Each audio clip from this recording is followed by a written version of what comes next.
আজকে আমরা কথা বলবো গদাইপুরের হাট নিয়ে।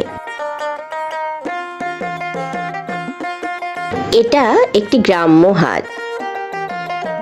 এই হাট ৮০ বছরেরও পুরাতন।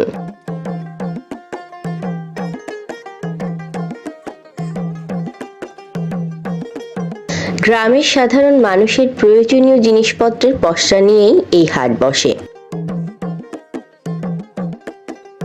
খুব বেশি দামি জিনিস এখানে বিক্রি হয় না। সাধারণত কৃষিজীবী, মৎস্যজীবী এবং ক্ষুদ্র কুটির শিল্পীদের সাধারণ পণ্য সামগ্রী নিয়েই এই হাট বসে।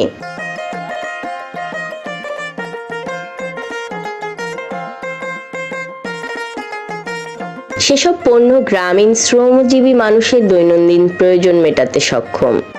হাটের দিন আশপাশের গ্রাম থেকে মানুষ নিজ নিজ পণ্য নিয়ে সমবেত হয়।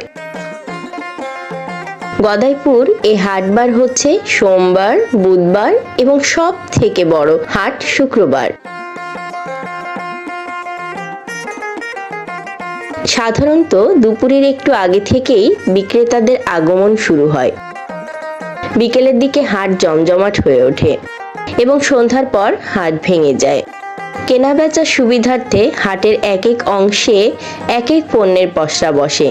যেমন চাল বিক্রেতার জন্য নির্দিষ্ট অংশে চাল রাখা হয়, তেমনি সবজি এবং মাছ, হাঁস মুরগি, কবুতর, পান সুপারি, চুন এবং ফলফলারি এবং খাবার দাবার বিক্রির জন্য এক একটা অংশ নির্ধারিত থাকে। এছাড়াও হাটে স্বল্প মূল্যের কাপড় এবং সাজের জিনিসপত্র বিক্রি করা হয়। চাষি এলাকা হওয়ার কারণে এখানে শাকসবজি এবং মাছ সবকিছু টাটকা পাওয়া যায়। এখানে কিছু খাবার পাওয়া যায় যেগুলোর সাথে এখনো ৯০ দশকের স্মৃতি জড়িয়ে আছে, যেমন শনপাপড়ি, চিট, কটকটি, মনেক্কা, গজা, কাঁচাগোল্লা ইত্যাদি, যেগুলো দেখলেই শৈশবের কথা মনে আসে। এখানে বিভিন্ন ফলফলারিও পাওয়া যায়, যেমন পেয়ারা, বড়ই, কামরাঙা, সবেদা, কবেদা ইত্যাদি। এই হাটের এক পাশে আছে মাছের বাজার। এখানে পাওয়া যায় রুই, কাতলা, পাঙাশ, ট্যাংরা, বাগদা, হরিণা চিংড়ি ইত্যাদি মাছ। এবং মাছ হাটের এক পাশে কিছু শুটকি মাছের দোকানও আছে। এই অঞ্চলে মাছ চাষি হওয়ায় কম বেশি সব তাজা মাছ উঠে।